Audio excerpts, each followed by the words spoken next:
Hotel and Resort, Masbate City, June 5, 2025. So, our press conference will discuss the topics on the Philippine Multisectoral Nutrition Project and the dengue updates. So, welcome po sa lahat. Let us acknowledge our panel, our resource persons for today. Of course, we have with us our Regional Director of the Department of Health, Bicol Center for Health Development, Dr. Melissa T. Sena. Yan po. And also here with us is our Regional Program Coordinator for the Dengue Program, Mr. John Dominic Bolunya. And of course po, from the province of Masbate, our Provincial DOH Officer from the Provincial DOH Office of Masbate, Dr. June B. Orense. Our press conference. Ayan po. So let us also acknowledge our media partners who and our other guests who are here with us today. So welcome po sa lahat. Let us acknowledge our Ayan. So let us acknowledge din po our guests. Ayan. So we have, of course, from, kasama po ni Doc June, from the PDO Masbate, our DMOs, our Development Management Officers po. Si Sir Noel de Sagun. Hello po, sir. Ayan, and of course, kasama po natin ang Assistant Regional Director po natin, si Dr. Rosa Maria B. Rempilio. Ayan, kasama po din si Mr. Efren T. Belen Jr. From the PDO Masbate. Si Sir Val Esteves. Hello po, sir. Si Ma'am Maria Rian Marcos. Hello po. And si Ma'am Hermelita Gonzalez. And kasama din po ang Disease Surveillance Officer po natin, si Mr. Ellie Lowell Tusing. And of course po, ang ating mga dear staff from the City Health Office of Masbate. Maraming salamat po for attending. Ayan. And of course din po sa ating mga PMNP staff of Masbate who are also here with us today. Maraming salamat po. All right, and of course, our press conference will not be complete without the attendance of our media. Okay, so hello po kay Sir Joseph Abenir from DYME Radyo Masbate. Sir Joseph. Also here with us is the editor of Masbate News Alerto, Mr. Jose Narciso. Hello po, sir. And from the PIO Masbate, Mr. Noel Logrovio. Also, the publisher of Masbate News, tama po ba? Masbate Island News, Mr. Freddy Patricio. Ay, sir. Ayan, so later on, dadating din po ang ating PIA Masbate. So, ayan, si Sir Ernie, sorry. Ayan, Sir Ernie Delgado po from the PIA Masbate. Okay, so to start our program, let us hear from our Regional Director for her opening message. Thank you. Good morning, everyone. Maraming salamat po sa pagbibigay nyo ng oras para sa press conference ng DOH Bicol CHD. Mahalaga po ang inyong presensya dito bilang kayo po ay ang aming partners sa pagbabahagi ng mahalagang health information para sa ating mga kapwa Bicolano.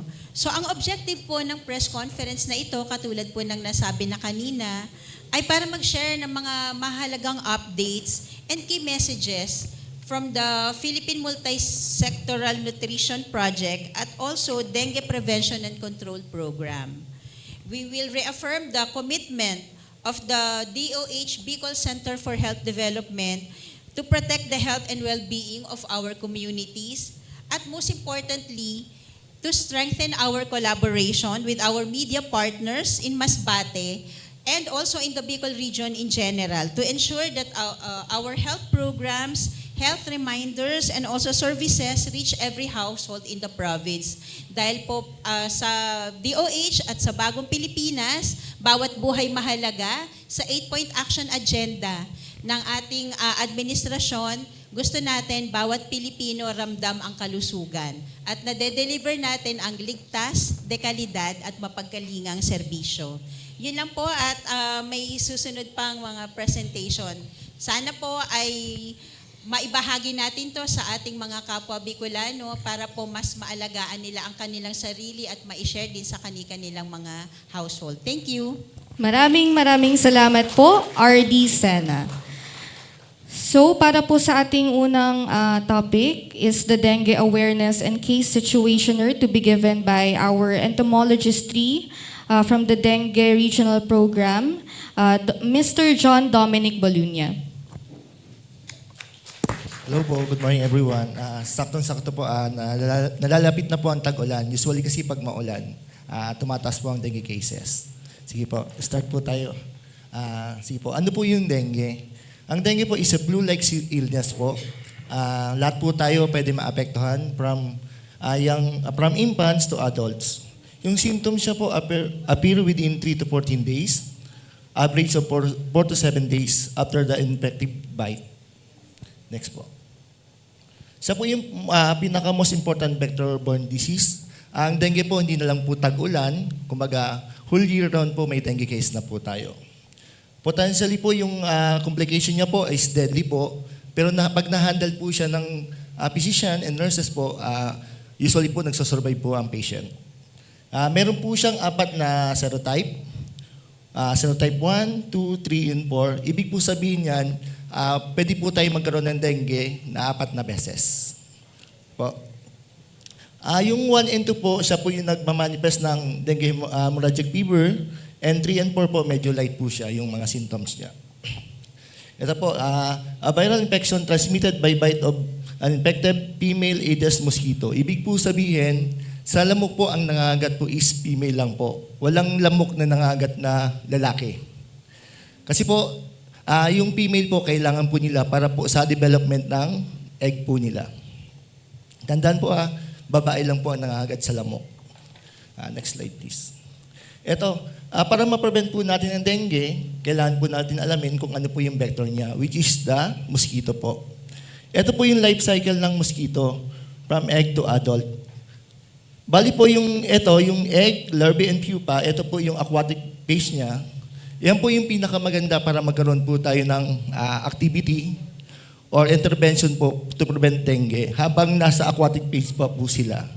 Kasi po pag lumilipad na po sila, mahirap na po sila patayin.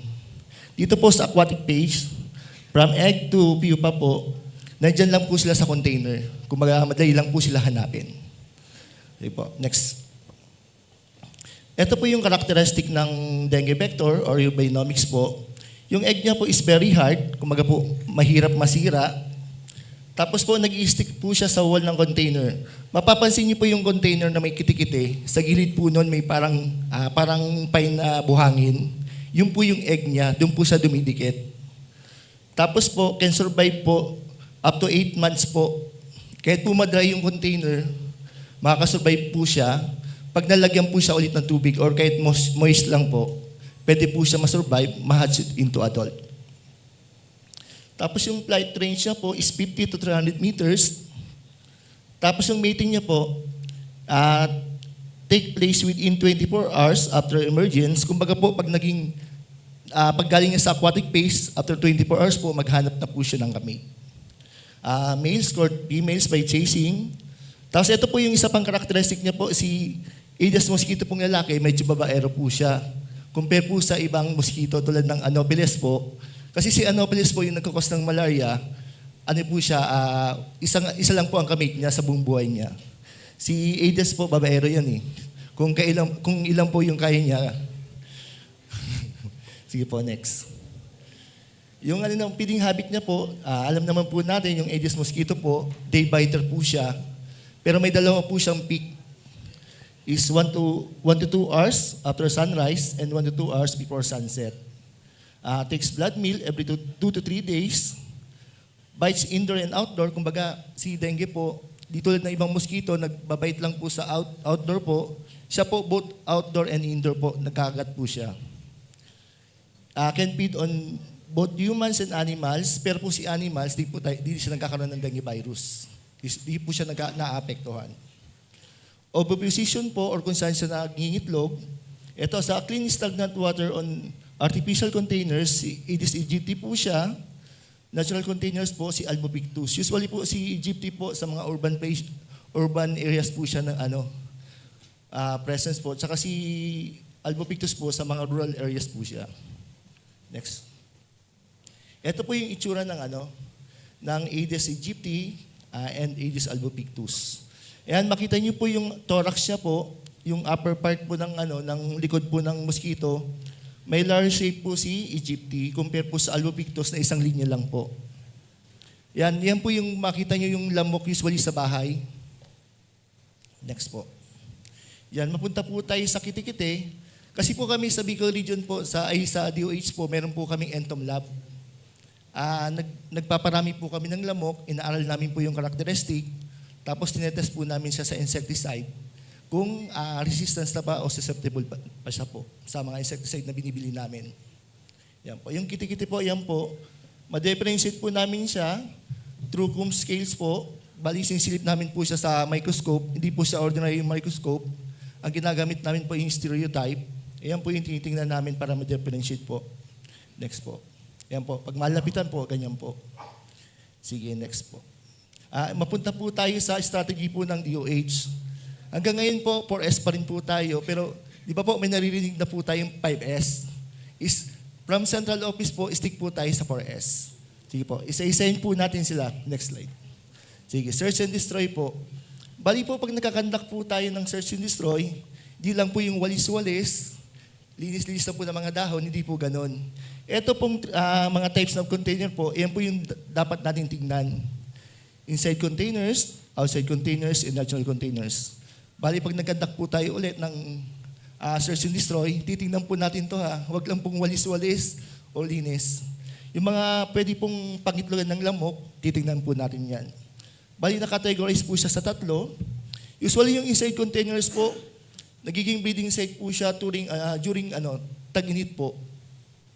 Kasi po, yan po, dish and dispenser drainer po, napaka yan po, pero 2 weeks lang po din yung malinis yung tubig dyan, may kiti-kiti na po yan, 100% po. Tapos yung water container and antrams po, yan po, dapat nililinis po yan. Kahit lang po, once a week lang po. Flower base. Yung outside containers po usually, yan po yung maraming, pag tag-ulan po, marami po yan. Usually pag rainy season po, maraming breeding site po. Yung outside containers and natural containers po. Yan, yung natural containers po, yung coconut shell, 3 holes, bamboo stumps. Yung bamboo stump po, yung ginagawang bakod. Usually po, titingnan niyo po yun kasi yung taas po nun, magkakaroon po ng tubig. Usually nakita namin yun sa mga rural places pag nagkakandak po kami ng surveillance. Yun, kahit saan po, kumbaga natignan na po lahat, malinis na, except yun. Kasi usually tinitiran po yun ng albopictus. Next po. Yan. Mapunta po tayo sa second strategy, self-protection measure. Ito po yung pagsuot ng medyas, long sleeve, paggamit po ng kulambo. At saka po dito sa nagbibigay kami ng nets, yung tinatawag po na insecticide-treated nets po. Nagbibigay po kami sa LGU po or sa province for preposition po kung may outbreak po or tumas yung cases. Naka-preposition po siya sa province. And then, yung paggamit po ng mosquito repellent. Next po. Ayan. Tapos, pangatlo pong strategy is seek early consultation. Ito, 2 days po lang natandaan po natin, magpa-consult na po tayo agad sa doctor or pumunta po tayo sa pinakamalapit na healthcare center. Next po. Ito po yung mga sintomas po ng dengue, lagnat, pagpapantal, pagkahilo at pagsusuka, pananakit ng katawan, kalamnan at mga mata. Usual po yung mata po, yung dito pong part yun, sumasakit sa dengue. Yung sa taas, dito po. Next. Ito po yung warning signs. Ito po, importante po to, pag may warning signs po tayo, ay yung patient po, kailangan po nasa hospital na po siya para hindi na po mapunta po sa severe dengue po. Ito po yung mga warning signs. Pananakit ng tiyan, pagsusuka, pagdugo ng gilagid, pagdurugo ng ilong, pagsuka ng dugo, dugo sa dumi ng tao, pangihina. Next po. Ito, pangatlong strategy po is support pugging in outbreak area only. Po. Ito, medyo sa LGU po, nagkakaroon po tayo nito ng medyo away po kasi sila po, walang case po, gusto na mag-conduct ng pugging. Ito po, kailan po tayo mag-conduct ng pugging? Next slide po. Yan. Ito po, lang po i-emphasize ko po to. Kung kailan po mag-conduct ng pugging, when an area is declared a hotspot or with clustering of cases. Pangalawa po, in presence of an outbreak or implementing outbreak po. Pangatlo, the area exceed the vector threshold index as evidenced by dengue vector surveillance data. Examples po yun ng mga indices is house index, beauty index, pupa per person index. Yan lang po yung criteria po kung kailan po kayo magkakandak po ng pugging. Kasi po nagkakaroon po tayo sa baba sa LGU po, isang cases lang po magkakandak na po ng pugging. Kasi nagkakaroon po ng negative effect yun, nagiging resistant po yung mga mosquito sa mga area po.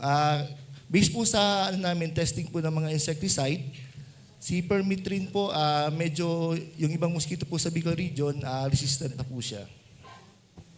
Yung frequency po, kailangan po 4 cycles with 7-day interval in between cycle.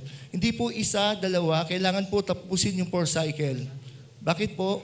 Kasi po yung, di ba po sa pugging, ang tinatarget po natin is yung adult mosquito. Pero may adult po, mapatayin natin yung adult, yung mga larvae po nasa tubig pa. Pwede po siya mag-emerge, kung isa lang po, meron na naman po tayong adult. Kaya pag nagkandak po ng pugging, kailangan po 4 cycles, tapusin po yun. Yung timing po, most favorable po, early morning, from 6:30 to 8:30 a.m. po, and pag sa hapon naman is 4 to 8 p.m. po. And i-consider po natin yung weather po. Pag tag-ulan po, di po tayo pwede pugging, and pag maulan po, and sobrang init. Next po. Sige, punta po tayo sa dengue updates. Si Albay po, by 2025 po, from January 1 to May 24, meron po tayong 43 cases. Compare po last year, 44 cases po si Albay. Meron po siyang 2% decrease. Siya lang po ang may decrease compare po sa ibang province. Si Cam Norte po, meron po tayong 208 this year. Last year po, 107, may 94% increase. Si Kamsur po, 335 cases. Compare po last year, 162, 107 increase. Catanduanes po, 181. Compare po last year, 63. Meron po tayong 18% increase. Si Masbate po, ngayon po, meron po tayong 87 cases. Last year po, 31. Meron po tayong 181% increase. Sorsogon po, 94 cases this year. Last year po, 40. Meron po tayo 135% increase.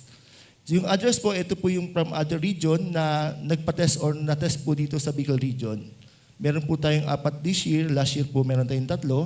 Meron po tayong increase ng 33%. In total po, sa buong Bicol region po, meron po tayo ngayong taon ng 952 cases. Compare po last year, meron po tayong 450 cases po. Meron po tayong pagtaas ng 112%. Next po. Thank you po. Ito po, environmental sanitation is the most effective and cheapest and safest intervention to prevent and control dengue. Thank you po.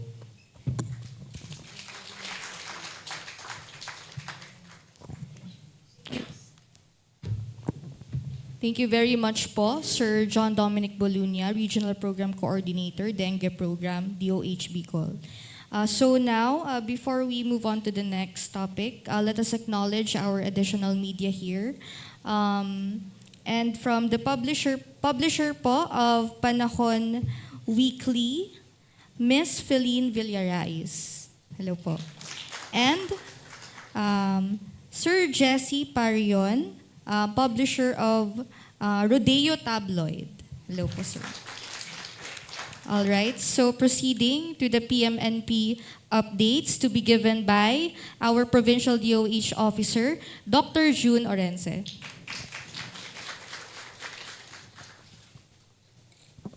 Good morning. Thank you, Ma'am Denise. First of all po, may respect to our Regional Director, Dr. Melissa Sen, to our Assistant Regional Director po. Good morning, Dr. Rose.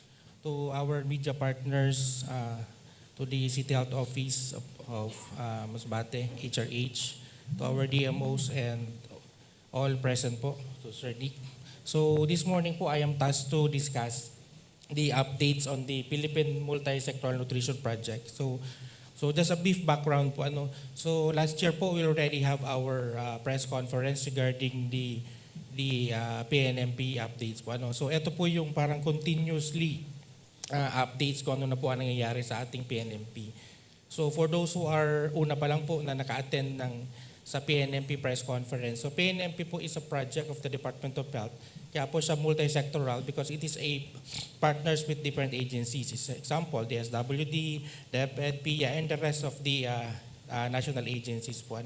So this is funded by the World Bank. So ang main objective po nito is to decrease the malnourished, especially for ating tinatawag na ma-decrease yung height for age na proportionality, yung ating pagkabansot. So this project, ang focus nito is to provide support, especially to the lower levels of care. Doon po tayo sa baba, sa ating mga barangay, especially for our primary care facilities po. So see next slide please. So ang PNMPS, we have a different component. For the component 1 po, it is led by the Department of Health together with the other lead agencies po. Pero it is lead by the Department of Health. The component 2 is also lead by the SWD, and the component 3 would also be given by the DOH and the SWD. Sige, next po. Okay, so at this point po, I'm just going to introduce the Social Behavioral Change and Communication Package. So this is one of the grant na ibibigay po sa atin sa ating mga communities po.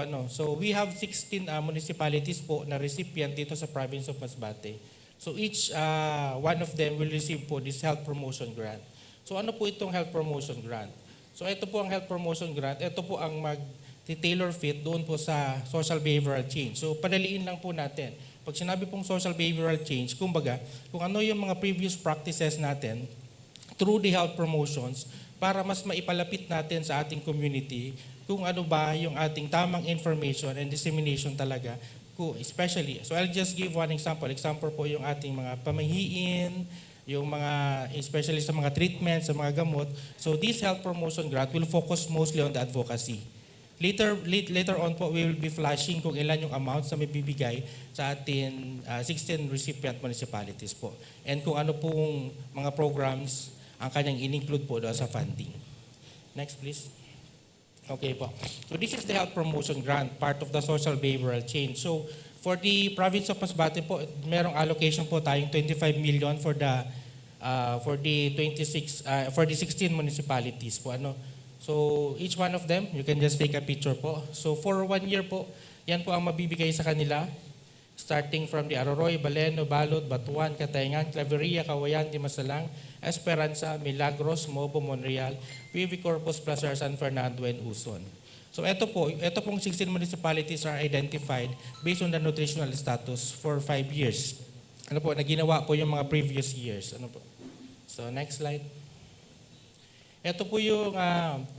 Ito na po yung ating na-utilize or na-download sa atin. Yung for downloading. Kung mapapansin nyo po kanina, 25 million, naging 11 million. Example, we'll just give one example. For the Aroroy, di ba? 2.4 million. Kasi computed po yan per Pero per program po, ang idina-download sa kanila, depende po. Ang kagandahan po nitong health promotion grant, this is based on the need of the community. Ang gumagawa po ng work financial plan is kung ano ang kailangan ng kanilang community. Kaya magkakaiba-iba po ang budget. Ano po? Then, kung ano po yung program nila, ito po yung pinupondohan ng ating PNMP. Sige, next slide. Okay po, for the fund utilization status, actually po ngayon kasi existing pa lang siya. Yung mga funds po just recently downloaded this month pa lang. Last month, that's May. So meron po silang 3 months to utilize those funds. Sige. Next slide. Sige, next. Okay, sige, next lang. Okay, schedule lang po ito. Sige, next. Okay, for the ICT package, sige, ito po yung ICT package po is may mga ibibigay pong mga ICT equipment sa ating mga primary care workers. Even po in our barangay levels, sa ating mga barangay nutrition scholars, BHWs, especially sa ating mga RHUs. Later on po makikita natin kung ano itong mga ICT equipment. Next. Okay. Sige, next. Okay po, for the finance package. Sige, next. Okay, so dito po yung na-mention natin, input support package. Dito na po yung mga binibigay ng PNMP. Una po yung mga pang-anthropometric equipment.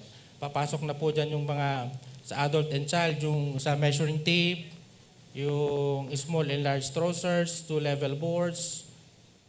Then sa primary care equipment, lahat po ito is ongoing po ang pagbibigay. Yung iba po is nabigay na sa ating 16 municipalities. Sa nutrition commodities, ang ICT package po, meron po magbibigay po sa per RHU ng 3 laptops, 1 printer. At saka po, we are happy to announce that all the 16 municipalities po, RD, ay nabigyan na po ng Starlink po. So maganda po ang internet connectivity ng ating mga RHUs ngayon. Naka-Starlink na po silang lahat. And the rest po ng ating mga equipment. So, ang suporta po na binibigay sa nutrition is not just for the commodities alone. Siyempre, kailangan din po natin para gumalaw. So, we need additional support like this ICT package, especially in terms of technology. Next slide. Okay, so meron din po tayong tinatawag na performance-based grants. So, eto po, medyo malaki-laki. Previously po, may naibigay, last year, meron po tayong first tranche, second tranche, and third tranche. Yung first tranche po is na-download na po sa ating mga LGUs. Later on po, we can see kung ilang amount per municipalities. Next. Okay po. So this is the total provincial allocations of the PNMP for the province of Masbate.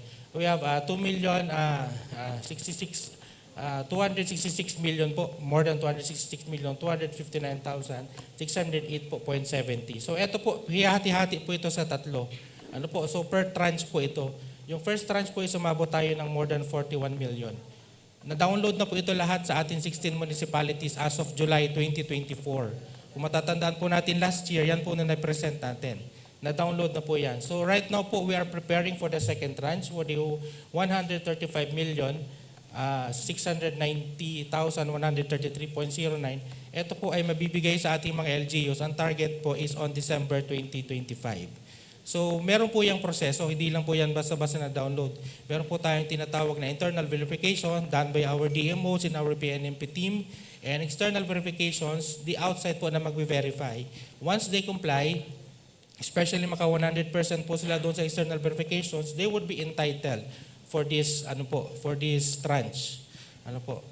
Then yan po ay madi-divide po doon po sa ating 16 municipalities. Yung ating third tranche po is wala pa po tayong schedule. So right now po naka-pending siya, pero by December po pag na-download na, so by succeeding year po by 2026, yan naman pong 88 million will be divided to our 16 municipalities. Next slide. Okay po, so ito na po yung municipal fund allocation. Ito po, kung mapapansin nyo yung tranche 1, andyan po. If you can see po, we'll just give one example. Example for Aroroy, kasi siya yung nasa number 1. Almost triple po, more than triple ang makukuha ng sa tranche 2 ng ating mga municipalities. So again po, ang kagandahan po nitong project na ito, this is based on the need of the municipalities. Kumbaga po, kung ano ang need ng municipalities, sila po ang magsasabi for as long as is pasok po doon sa menu na ibibigay ng ating DOH and PNMP. So pwede po siyang ma-procure, pwede paggamitan. Meron po siyang separate guidelines po. Oo. So basically these tranches po for tranche 1 already downloaded last July 2024, tranche 2 up to December 2025, and yan po yung succeeding po na tranche 3. Up to, dyan na po mag-i-end yung program ng ating PNMP. Next slide. Okay, so this is just a fund utilization status. Next. Okay po, for the we have also the provincial allocation, 4,341,915. So this includes the master leasing mobilization allowance. So yung mga gumagawa po ng master leasing is hindi po napapabayaan ng DOH at saka ng PNMP. Part po nitong mobilization is nabibigay po sa ating mga human resource na gumagawa ng trabaho on the ground. So ang na-receive po ng 16 municipalities is that 4 million is pinaghati-hatian po. Example, for Aroroy, they receive more than 600,000. For Baleno, 212,000. So for Balut, 224. Yan po is pinaghahati-hatian po ng ating mga abot po yan up to the barangay level. Yan po ang kagandahan nitong program. Kumaga lahat po ng tatrabaho ay nabibigyan po talaga. Next slide. Okay, for this is just the best practices. Okay, so strong commitment for the LCE. So we have dito po sa programang ito, in order to maintain po the consistency of the program, so meron po tayong mga project officers and mga finance officers na nakatalaga sa ating mga respective LGUs na sila po ang nagbibigay ng technical assistance and nagpo-provide ng guidance po sa ating mga LGUs para makakomply po sila para ma-receive nila ang 100% of the grant na mabibigay po sa kanila. Sige, next. Okay. Sige. So for the activities conducted, okay, so ito lang po, usually we have mga meetings lang po, may mga patawag. So meron po kasi tayo mga technical working group. Every LGUs po, comprised po sa kanila technical working group, their MHOs, their public health nurse, part po sa kanila, even kanilang budget, ang accountant, part po kasi meron po itong finance aspect. So next slide. Okay, I guess that ends my presentations po. So maraming salamat. Thank you very much po, Dr. June Orense, our Masbate Provincial DOH Officer. Now, the open forum, let us proceed to the open forum. So if there are any questions from the media, reminder lang po, let us limit our questions to one follow-up only and not for the benefit of everyone. And kindly introduce your station din po. So any questions na po for our panel? Sige, sir. Kindly the mic. Good morning po sa lahat po ng mga narito at syempre sa ating pong bisita. Welcome po sa Masbate. So, ang akin lang pong katanungan regarding on the status of the, kung hindi ako nagkakamali dun sa 87 dengue cases po sa Masbate, ano po ang status noon?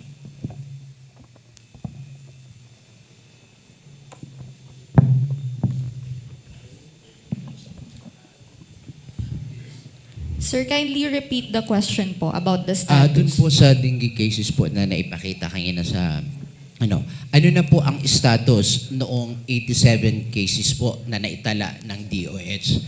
May mortality ba or lahat po ba ay nakasurvive for that sickness? Thank you po. Yes po, sa dengue po, Sir Nick or RD. With regard po dun sa 87 cases, ano po to, magaling na po itong mga pasyente na ito. These are patients from January up to May of this year. And lahat po sila ay fully recovered. So wala po tayong mortality for dengue. Yun po yung particularly in Masbate. So yun po yung key message that we want you to share na ang mga dengue patients natin have fully recovered.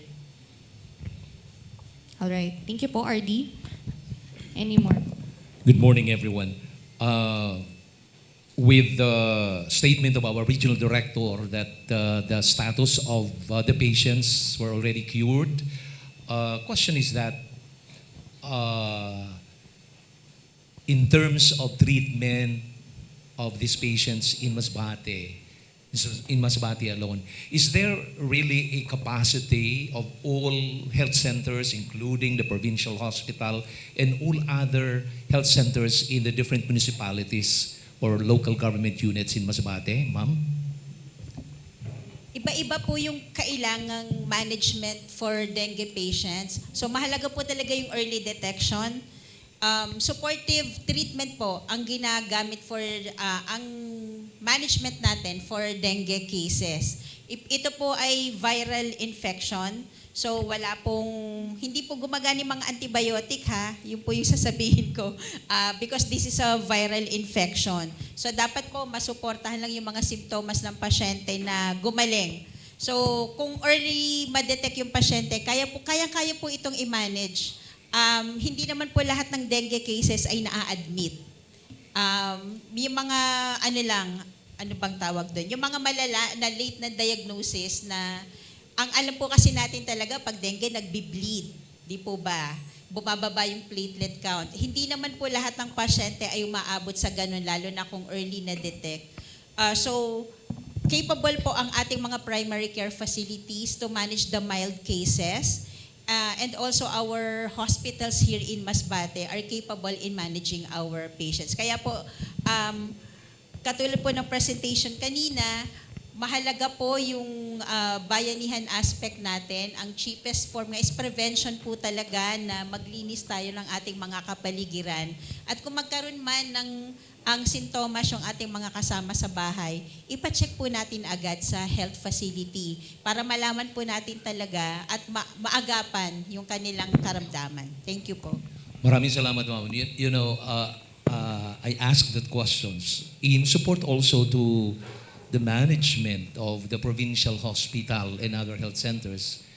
Mga dinadala naman talaga siguro sa iba pang hospital tulad sa Legazpi ay yung sabi nga ni Director, yung talagang ang gravity ng dengue, malala. Pero maraming salamat sa information ni Director na manageable ang dengue dito kapag maaga. Isa ko sa gusto kasing iparating din na ang status ng provincial hospital natin can also manage dengue patients here in Masbate. Thank you so much, Doc. Thank you, sir. Any more? Yes, sir. Ernie.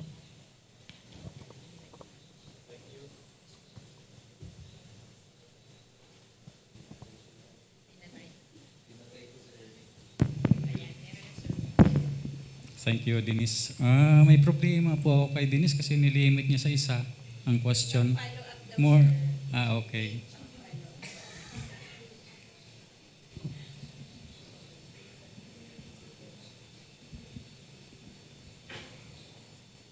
So sa dengue po muna tayo, no? The number of dengue cases has been on the rise, no, with 112% increase in the first 5 months of 2025. Why is the National Dengue Prevention and Control Program struggling to meet its goals of dengue reduction or eradication? Why is it struggling, ma'am?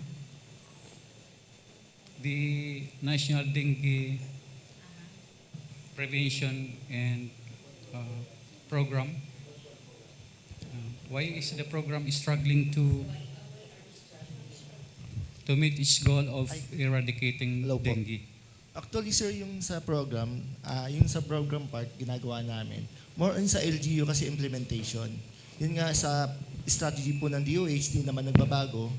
Kanina yung dinidiscuss yung search and destroy.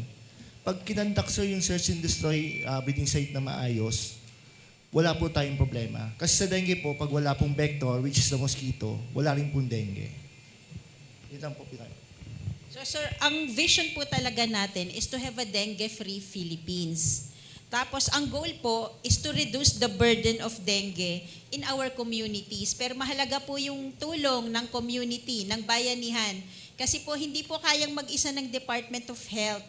Ang pagsugpo nito, kailangan po talaga ng tulong ng ating communities dahil sino po ba ang maglilinis ng kani-kanilang mga kapaligiran, yung community, yung mga kabahayan. Katulad po na sinabi, kung wala po tayong vector, walang mga lamok, wala rin pong matatransmit na dengue. Saan po ba nabubuhay o pinapanganak yung mga lamok na iyan? Sa mga stagnant water. So, para po maging successful ang ating dengue program sa Pilipinas, kailangan po ng tulong ng ating mga komunidad para po hindi na mag-struggle, sabi nga po ninyo kanina, so that the program will not struggle, that we can achieve our goal of a dengue-free Philippines. Mas malaki po talaga ang role ng ating communities. Thank you po. Thank you for the answer, ma'am. What are your thoughts on the how we pronounce this Wolbachia mosquito strategy in Indonesia? Yes. Yung Wolbachia, sir, yun yung virus na nilalagay sa mosquito para yung dengue virus, ay yung bacteria pala po yung Wolbachia bacteria, siya yung nilalagay sa Aedes mosquito para yung pag magkaroon siya ng dengue virus, kakainin niya yung dengue virus. Actually po, si Sorsogon po sana magiging pilot nun, kaso hindi po siya nag-materialize. And then si Cebu po, di rin po nag-materialize kasi po parang hindi pa ready yung community po kasi magpapakawala ka po ng lamok sa community. Parang hindi pa po nag-materialize po yun dahil po doon. Sa Bicol, sir? Sa Bicol, di rin po nag-materialize. Kasi sir, nagkaroon tayo ng pandemic. Before pandemic, sana po yun. Pero sir, more than the Wolbachia intervention, pinaka-effective po talaga ang search and destroy, yung 4S strategy po natin.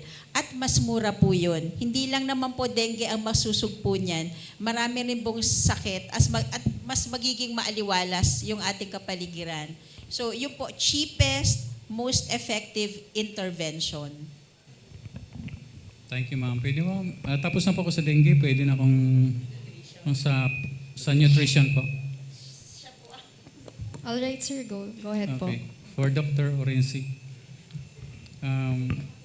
malnutrition is a health crisis in many communities in not only in Masbate but in the entire Bicol region. Why is the country in general, in Bicol in particular, is struggling to eradicate malnutrition, Doc? Actually po, na nutrition is a general problem po talaga. No?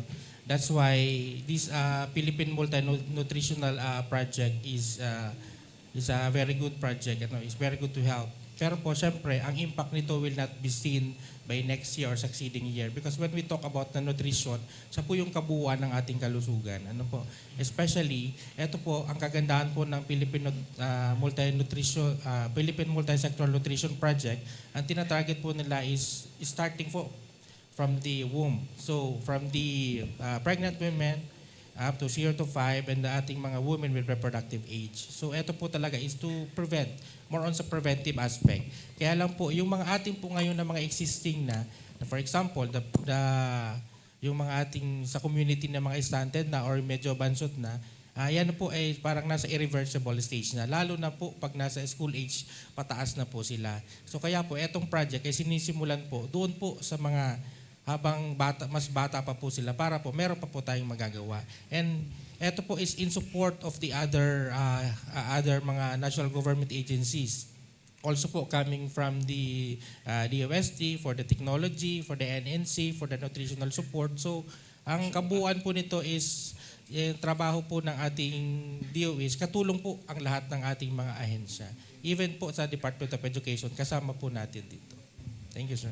Follow-up, Denise? I-add ko lang po, sir, bago ka mag-follow up. Mali niyo, masagot ko na yung follow-up question niyo. Multifactorial po ang nutrition. Kaya nga po ang project is multi-sectoral nutrition project. So marami po kasing social determinants of health.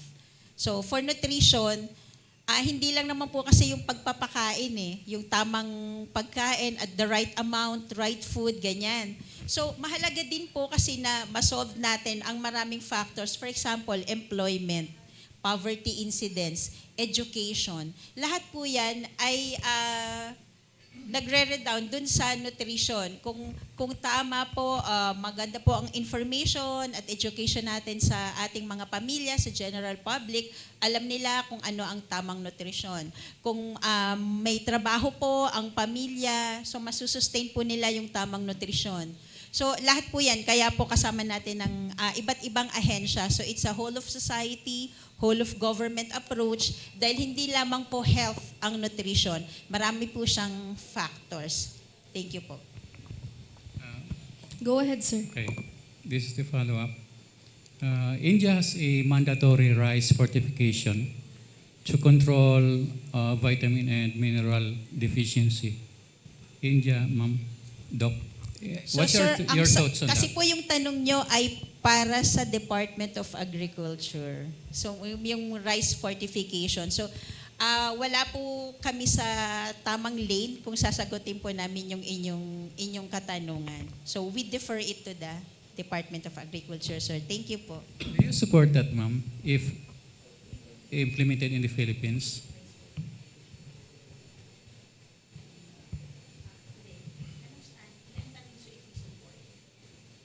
So kung mamarapatin po ng DA, syempre po we will support. Pero po DA ang magdedesisyon to implement it or not. There have been projects like that in the past. At dahil nga po katulad ng sabi ko kanina, whole of society, whole of government approach. So we will support whatever is the project of other national government agencies. Yes, ma'am, we have Sangkap Pinoy, but doon lang po yan sa hindi staple food. Ang staple food natin is rice, and unfortunately, ang rice walang fortification po, di po ba? Actually po sir, ang lahat po kasi in terms of sa mga technologies, meron po tayo ditong mga yung ating mobilization team. Comprise po yan ng ating yung social mobilization team. Compose po yan ng ating different agencies. Kasama po dyan ng DOST. Actually, yung ginagawa pong work and financial plan ng ating mga LGU is part po doon ng iba, is suggestion po ng ating DOST. Pag meron po silang mga mga projects in terms of sa nutrition, pwede po yun maipasok sa kanilang work and financial plan para ma-implement po. So part po ng PNMP ang DOST. So lahat po ng mga sa technology, especially kung meron man ng mga food fortifications na ipapasok, pinag-uusapan po yan ng isang technical team po. Para kay Dr. Jun, alam nating lahat na isa sa napakagandang paraan upang magkaroon ng awareness, kamalayan ng lahat ay ang education. What or how is the partnership between the Department of Health and Department of Education in terms of nutrition program? Specifically in Masbate, whatever is your answer regarding the status of your partnership, if there is still a need to improve your partnership, what could you suggest? Yes po. Actually, in terms of Department of Health po, actually I am confident they have a good partnership with the Department of Education in the Schools Divisions Office of Masbate City and Masbate Province. Basically because my background is also I'm a Chief Medical Officer of SDO Legazpi. So we have a good coordination and partnership, especially po the program of the PNMP, example, we are catering about 0 to 5 before the school age. So after the school age po, part of the social mobilization team is the Department of Education. So doon na din po papasok ang kanilang feeding program. So meron pong continuity ang program nitong PNMP and goes with the Department of Education because that is one of the challenges before of the Department of Education na nag-i-start sila mag-feed kung saan nagiging irreversible na. Pero po ngayon, ang kagandahan, the nutrition that is given support by the PNMP starts from the 0 to 5. So pagpasok po sa kanila, mag-i-start na po ang kanilang nutrition intervention, especially po yung kanilang SBFP po, yung kanilang feeding program, is tuloy-tuloy po yun. So yun po ang kagandahan po nitong program. Hindi po siya napuputol from 0 to 5 and going to the school age po. Thank you, Doc. Magandang balita yan. Going back to, Mama, okay lang. Going back to dengue. Going back to dengue. Sir, kanina na ipakita mo sa amin na napakaraming symptoms nga ng dengue. Could I have, pwede ba akong maapektuhan ng dengue without a fever. Wala akong lagnat pero may fever ako. Pwede ba yun? I mean, kung may dengue. May dengue ako pero akong lagnat. May dengue. Possible naman po yun. Pero pag may isa ka po dalawa ka po sa symptoms sa dengue, yun po yung advice na consult po sa doctor po or sa health center po. Pag may symptoms ka po sir doon, di ba hindi lang lagnat, any symptoms po doon, magpa-check up po. Ito, tanong lang. Ito kasi parang siguro alam ito ng karamihan. Pag may dengue sa mga probinsya, pinaiinom na itong mga gatas-gatas, dahon ng kapayas. Okay ba to, Doc? Sir John? Okay ba to? Sir, bali di po kami nagre-recommend nung sa tawa-tawa and yung papaya extract. Yung pa rin is consult po pag-consult po ulit sa health center or sa doctor po. So ang key message po natin dito, huwag mag-self-medicate. Pag may simptomas ka na, pumunta po sa inyong pinakamalapit na health facility para po mas maganda po ang management sa inyo. Huwag pong mag-self-medicate. Thank you po. Kung minsan kasi may mga pasyente naka-confine na, may dala pang ganun eh. No? May isa akong kamag-anak na na-confine na, may dala pang nilagang dahon ng kapayas, pinaghalo yung milk, gatas-gatas. Tapos, ewan ko lang, kasi nagbisita ako, Dok. Sabi ng doktor, kasi pinaiinom ng father, inumin mo ito, itiisin mo ang pait. Tapos sabi naman ng doktor, sabi ko, baka totoo nga. Tapos sabi ng doktor, ang bilis ng isang araw ka pa lang. Sabi ko, ay, effective pa lang dahon. Just sharing an information, an experience. Yes po. Wala pa pong approved study para po alamin yung effectivity ng ganyang intervention. Pero yan naman po ay baka inaaral na rin po ng DOST. Pero sa ngayon po wala pa po talagang official official endorsement or approved study proving na yun po talaga ay effective. Hindi lang not endorsement, wala pong study, wala pa pong pag-aaral na ginawa para po dyan. So, ulitin ko lang po, tama po na at least po yung kamag-anak nyo ay nasa health facility na. So, nagpatingin na po talaga. Yun naman po ang pinakamahalaga. Huwag pong tiisin sa bahay ang karamdaman. Magpatingin po sa health facility. Thank you po. Good morning, everyone. I'm Joseph Abiner from DYMA Tili Radyo Masbate. Nakasintro po tayo sa usapin ng dengue. Ngayon, dito po sa usapin ng dengue, ang tanong ko po, ang DOH po ba ay may programa po ba tayo para sa prevention nitong sakit na dengue? Meron po tayong National Dengue Control Program. Siya po ang program manager para sa Bicol Center for Health Development at napresent po niya kanina kung ano yung mga interventions at ano po yung mga strategies na ginagawa ng ating Department of Health bilang pantulong po sa ating mga komunidad. So meron po tayong programa. Maraming salamat po. All right. Any more questions? Ilyar Narciso po ng Masbate News Alerto. Sa budget naman po tayo. Sa health promotional grant po na umaabot ng 25 million, kulang ang salamin, 25,102,053 pesos, may butal pa na 07 na fund allocation to target 16 municipalities. Paano po natin malalaman na magagamit po ito ng tama? Magandang tanong po yan. Actually, meron po tayong computations dyan. So, kino-compute po yan per number of barangays. So, yung computations po niyan is nag-come out. Meron po kasi talagang konting butan. In terms naman po doon sa kung paano siya magagamit, meron po yan na work and financial plan.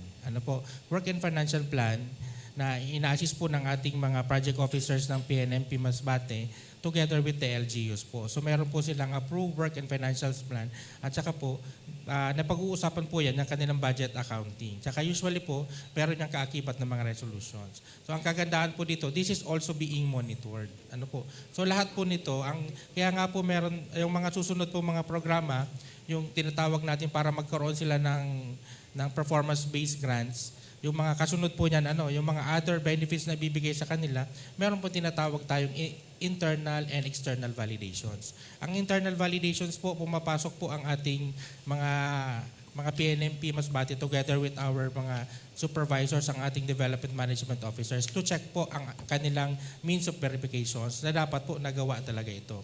And may papasok po ng external verification, isa pa po, kumbaga, to do the counter-checking. Para wala pong magkaroon ng bias, puro po yan tagalabas. Usually, pinapadala po yan ng ating UNICEF, ng Central Office, mga galing po yan sa ibang lugar to do also the external verifications. Tinitingnan po lang lahat ng documents, tinitingnan po lahat ng means of verifications, that all of these program projects and activities na nakapaloob po doon sa grants are fully implemented po, even a single peso. Meron po pati mga resibo, tinitingnan po yan. So lahat po. So nagsisiro-zero po and meron po tayong monitoring, yung nakita po kanina, yung sa fund utilizations, meron po yung mga attachments po sila para ma-check natin. And meron, dito po sa PNMP Masbate, meron po tayong mga dashboard na ginagawa. So kung may na-utilize po sa kanila, nag-update po ang ating dashboard. Makikita po yan. Kapag meron pong mga unutilized, ang our mga project officers, pinupuntahan po nila, tini-check kung ano po ang problema. So far, sa ngayon po, wala po tayong nagiging problema in terms of the fund utilizations. So as of last year, no, na-download po sa kanilang performance-based grants, all of them are fully liquidated po. Kasi hindi ka po madadownloadan ng panibagong grant if you are not fully liquidated po, yung naibigay po sa iyong mga grants. Thank you, Doc. May ano pa po? Questions pa po ba tayo? Okay na po? Ayan, sir.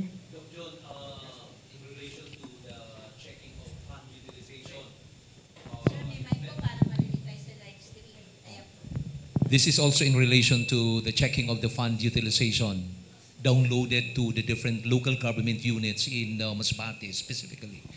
Do you think, kasi parang nabanggit mo, napakaganda naman ng daloy ng programa, the effectiveness of the program. Do you think sapat na itong pondo para sa lalong ikagaganda ng programa? So as of now po, meron po tayong iba-ibang tranche po. Kaya po nasa second tranche pa lang.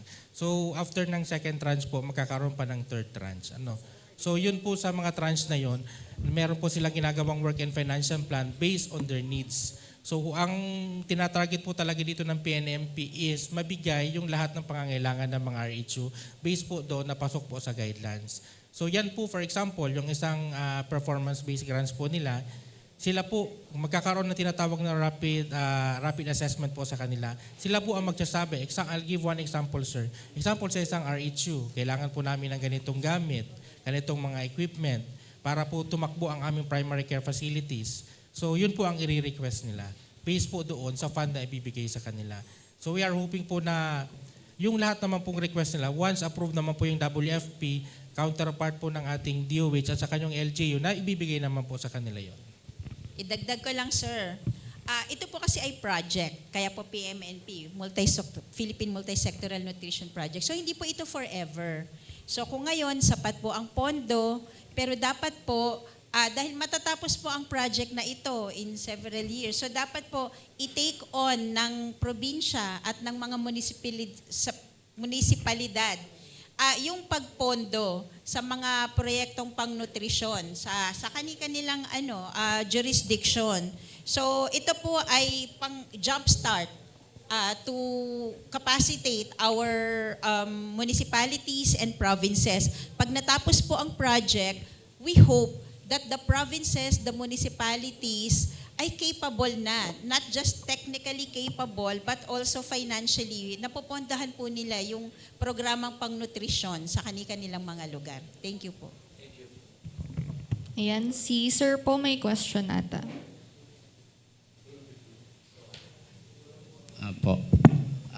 Pasensya na po kanina, Madam, hindi ko po naipakilala ang aking sarili sa inyo. Ako po pala si Mr. JC Parion, Bombo Jess sa Legazpi City, sa Bombo Radyo po. Correspondent po ako dito sa Masbate. At ako naman po si Parion ngayon sa Facebook, ang admin. At sa Rodeo Tabloid Online, ako naman po ang admin po noon. At publisher po ako ng Rodeo Tabloid sa print.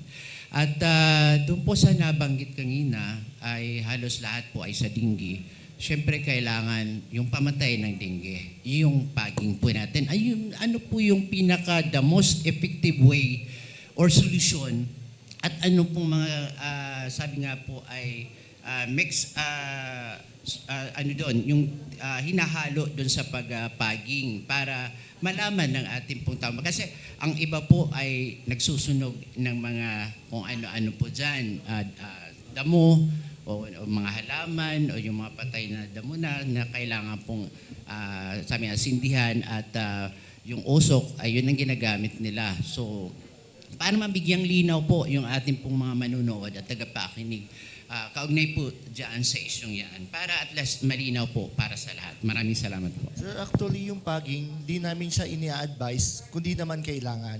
Based po sa presentation ko kanina, may mga kumbaga qualification or kung kailan ka magpapaging. Di ba yung kanina diniscuss po yun? Yung kung meron pong outbreak o kung meron pong clustering. Pag wala naman po no need po tayo magpaging kasi yung paging po di po natin yan pwedeng gamitin. Kumbaga kung sa gera, yun po yung last natin na barao or bala against dengue.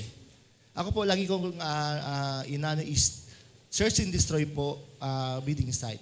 Yun po, yung gawin na po natin yun na maayos, kahit yung 3 strategy po di natin gawin, wala pong dengue. Kasi yun nga po sabi ko kanina, kung walang vector po or mosquito sa area, wala rin po yan na dengue. Thank you. Okay.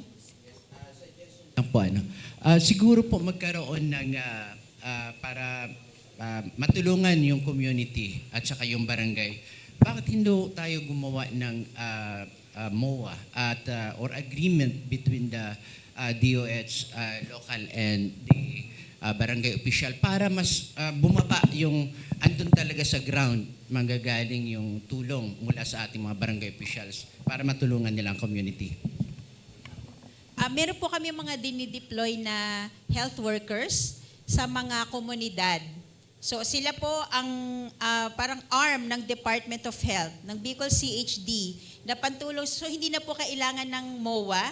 Meron na po kami mga dineploy bilang tulong sa mga komunidad, sa municipality, sa barangay. So sila po ang mukha ng DOH doon sa barangay na tumutulong. Hindi lang po sa dengue, but sa iba't ibang health programs po para po katulad po ng sabi nyo, mas maibaba sa komunidad yung mga health program. So, nakababa na po kami. Nandun po ang aming mga tao sa komunidad. So ano pong resulta between the barangay official at doon po sa inyong naitalaga? Ano po yung kanila mutualan po? Relationship, parang ganun po. Ano po yung naging resulta? It is very positive or effective? Yes po. Effective po in such a way na mas nagiging knowledgeable yung ating mga kababayan pagdating sa mga health programs, key health messages. Pero sa totoo lang po, mas dapat na akuin ng komunidad yung responsibilidad na yon. Devolve po kasi ang health sa local government code po, primary care services, primary health, should be care of the municipalities, mga LGUs.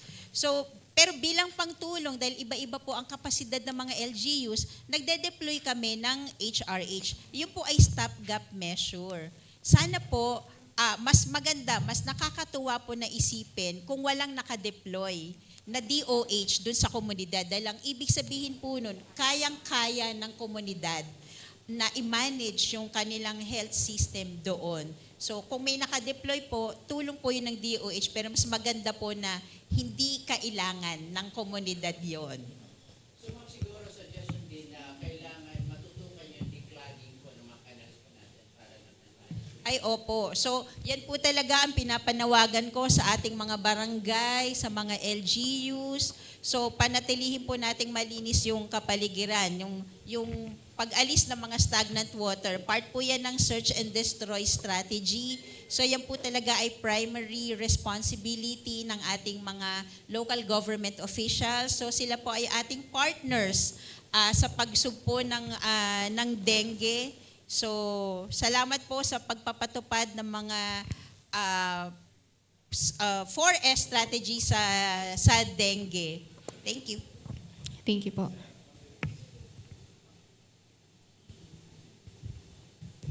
Ma'am Denise, ano kasi yung impacts wala naman sa agenda ng press conference, kaya pwede po ba magtanong kay RDC na tungkol sa impacts? Sure po. Opo. Ma'am, kasi since 2024 until last month, no, parang nakarecord ang Pilipinas ng 119 cases.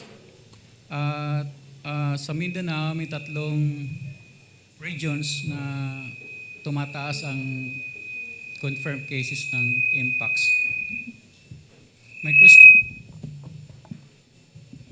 question is, ano po ang susceptibility ng Bicol sa impacts?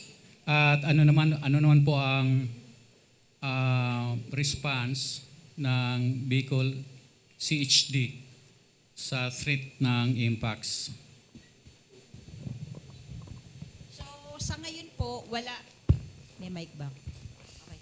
Wala pong confirmed case ng MPAC sa buong Bicol region. Ayan, gumanda na ulit yung boses ko.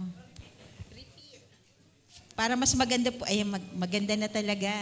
So, wala pong confirmed case ng MPAC sa buong Bicol region.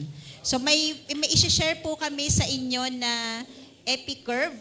Biniber ko na sa inyo. So, cleared naman po yun ng Central Office. So, we will share with you the story ng MPAC. So, yun po ang epidemiologic curve for the region.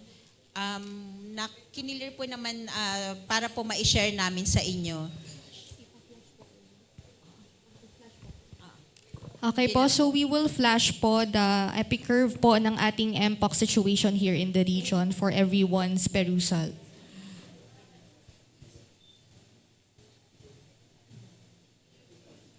All right, so while waiting po, let us acknowledge the presence of our officer in charge of the National Nutrition Council Region 5, Ms. Emerenciana L. Francia.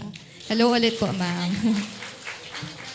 Side by side, yung national EpiCurve, tsaka yung regional EpiCurve. So, isi-share po namin sa inyo yung epidemiologic curve ng MPAS bilang special.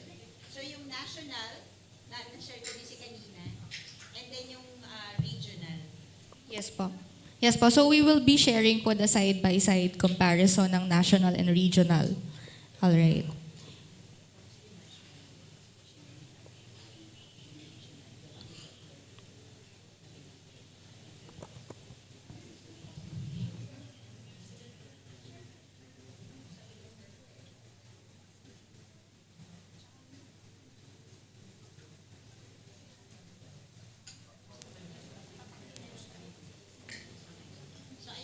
All right.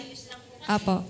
Kasi po fresh na fresh po yung yung pagbigay ng EpiCurve. Ito po yung sa national data. So 10:15 po ngayon, nabigyan po 10:05. Ang galing ng timing mo, sir. Okay po. So yan po yung epidemic curve for Mpox in the Philippines. Yes po. As of June 1, 2025. Mula po noong January 2024 hanggang ngayon. Tapos po yung next na ipapakita naman po is for the Bicol region.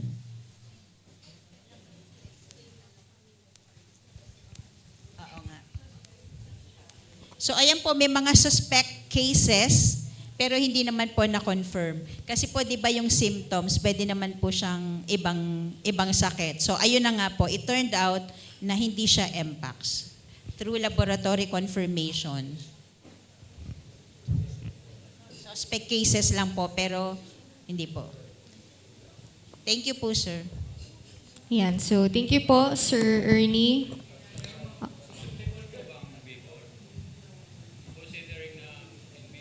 Sir, pakigamit na lang po ng mic.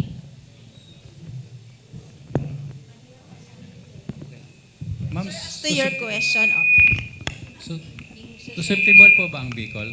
Considering na meron tayong interaction sa taga Mindanao. Ngayon, Mindanao nakakaranas ng hindi naman po siya na simple interaction lang po ay natatransmit ang Mpox. So as to susceptibility, mahirap pong sagutin. Pero kung yung pong example nyo is yung ganitong social interaction, hindi naman po. May mga health messages po doon sa Facebook page ng Bicol CHD about Mpox, how it is transmitted, paano siya minamanage. So, i-share na lang din po namin sa inyo. Nandun po sa Facebook page ng Bicol CHD and also Facebook page ng Department of Health. So, marami pong mga media cards doon na information about Mpox. Yes po. meron na tayong plan ang Bicol. Meron na plan ang Bicol para pag-responde sa threat nga ng Mpox. Ready naman po ang buong health system. Hindi lang po Bicol region, pero buong Pilipinas, ready naman po ang health system natin to respond. Meron pong task force Mpox ang Department of Health. Tapos iba-iba po siya na sub-task force na public health, healthcare facilities. Meron pong ganun. So we are very much ready in addressing. Sa regional level po meron ding task force. May regional task force. National level po yung may task force. Pero sa regional, so we focus on information dissemination. Actually, Ma'am RD, magandang katanungan ito kasi in time for the Rodeo Festival, we have a lot of entries.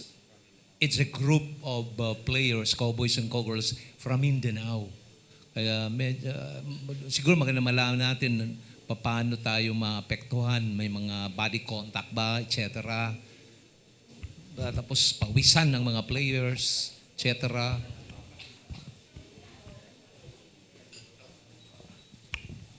So, balikan ko po yung tanong niyo tungkol sa task force. Meron naman po tayong division in charge ng emerging and re-emerging infectious diseases.